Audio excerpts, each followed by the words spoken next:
Hello दोस्तों, राधे राधे सभी को। तो कैसे हैं आप सब? कल एकादशी का व्रत है। जो लोग एकादशी का व्रत करते हैं तो इस बार जो एकादशी का व्रत है वो 3 सितंबर को है। वामन परिवर्तनी नाम की एकादशी का व्रत है और इस व्रत का भी वही फल है कि आपके सभी पापों से आपको मुक्ति मिलती है। तो जो लोग भी पहली बार व्रत कर रहे हैं, बिल्कुल भी खाए बगैर नहीं रह सकते, उनको मैं बता दूं कि वो फलाहारी एकादशी व्रत कर सकते हैं। फलाहारी का मतलब होता है कि आप अन्न ना खाएं, आप कुट्टू का आटा, सिंगाड़े के आटे की पूड़ी बना के खा लें। आलू की सब्जी खा सकते हैं, घिये की सब्जी खा सकते हैं और नमक इसमें व्रत वाला नमक जो आता है वो ही खाएं। नमक सादा नमक जो डेली खाते हैं वो नहीं खाना चाहिए इसमें। दूसरा, इसमें हल्दी का भी उपयोग नहीं करना चाहिए। तो चलिए आज की कथा शुरू करते हैं। जय श्री कृष्ण।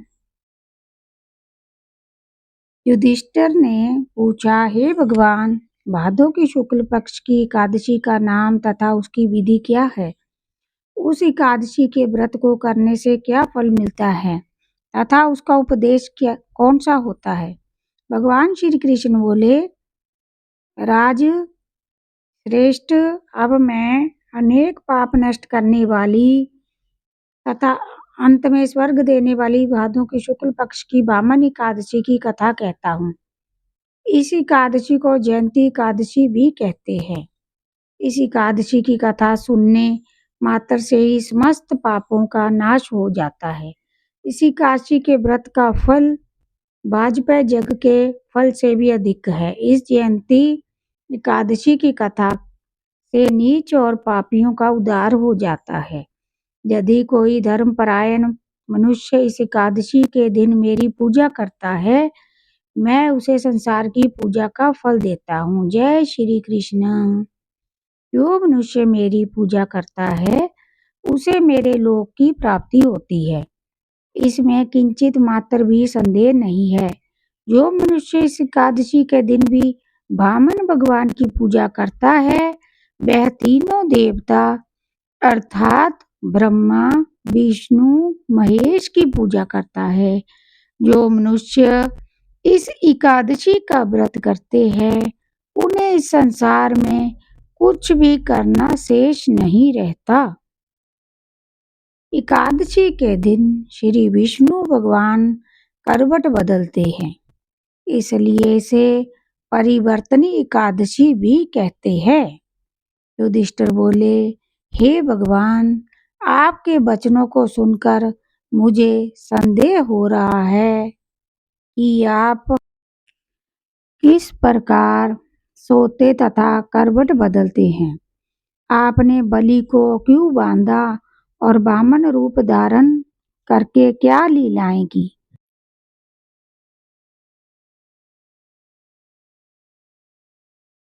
आपने बलि को क्यों बांधा और वामन रूप धारण करके क्या लीलाएं की हैं?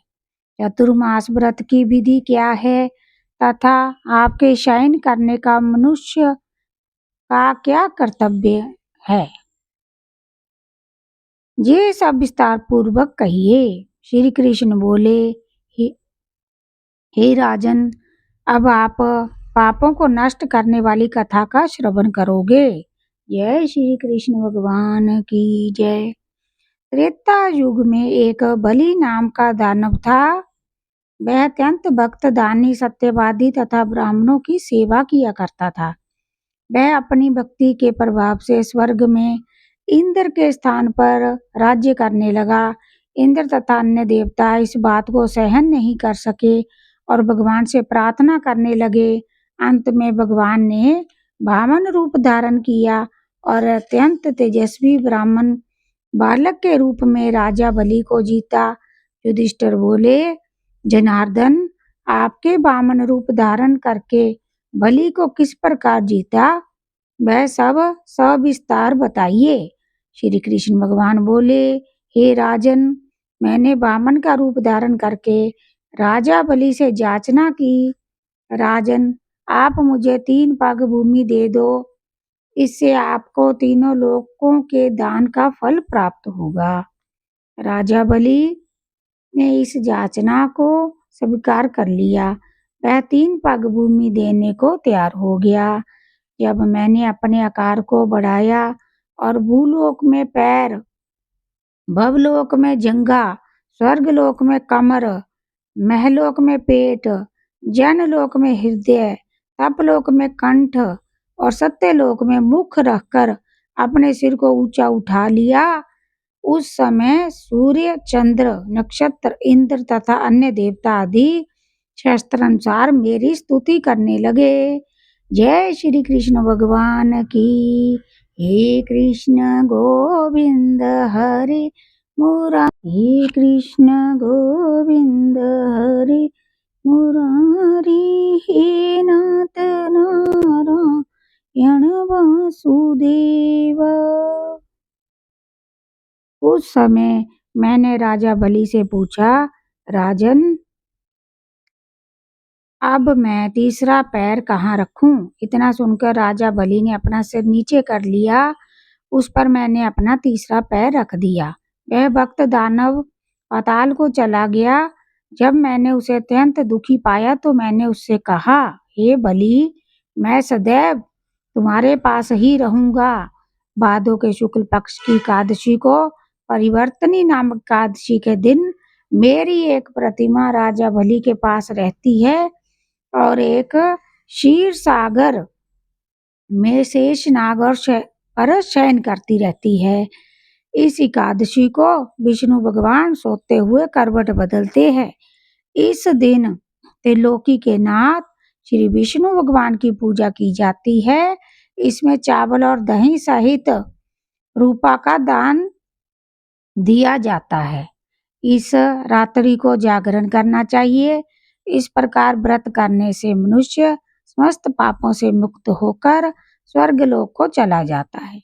जो मनुष्य पापों को नष्ट करने वाली इस कथा को सुनते कहते हैं, उन्हें अश्वमेध यज्ञ का फल मिलता है। जय श्री कृष्ण भगवान।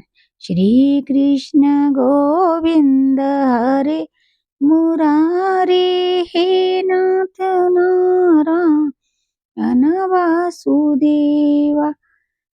व्यक्ति को दान करना चाहिए, किंतु दान करके कभी भी अभिमान नहीं करना चाहिए। अहंकार व्यक्ति को ले डूबता है। राजा बलि ने अभिमान किया और वह पाताल लोक को चला गया। इससे ये भी ज्ञात होता है कि अति हर कार्य की बुरी होती है। जय श्री कृष्ण। तो आज की कथा समाप्त होती है।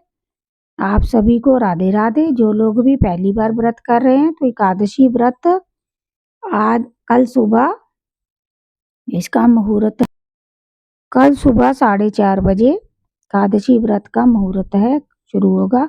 परसों सुबह 4 साढ़े 4 बजे तक इसका टाइम है। तो आप परसों से द्वादशी शुरू हो जाएगी। तो जो भी लोग पहली बार व्रत कर रहे हैं उनसे मैं यही कहूँगी कि व्रत करने के बाद जो भी आप दान करते हैं उसमें आटा, चावल, घी, नमक, मिर्च सब चीज़ का दान करें, क्योंकि इसमें दान का बहुत ज़्यादा महत्व है। पूरे व्रत का फल प्राप्त करने के लिए दान अवश्य कीजिए। वस्त्र का दान भी कर सकते हैं। पंडित जी को दक्षिणा अवश्य दीजिए, फल दीजिए। जो भी आपकी इच्छा हो आप दान दे सकते हैं, दक्षिणा अवश्य दीजिए। अगर वीडियो अच्छी लगे लाइक, शेयर, सब्सक्राइब कीजिए चैनल को। कमेंट में जय श्री राधे, जय श्री कृष्ण अवश्य लिखिए। आप सभी का बहुत बहुत धन्यवाद हमारी वीडियो देखने के लिए। और एकादशी व्रत को आप कीजिए और पुण्य कमाइए। और जैसे कि मैंने बताया है, जब भी एकादशी व्रत करें उसका दान, अनाज का दान अवश्य करें ताकि आपको पूर्ण फल मिल सके। जय श्री राधे।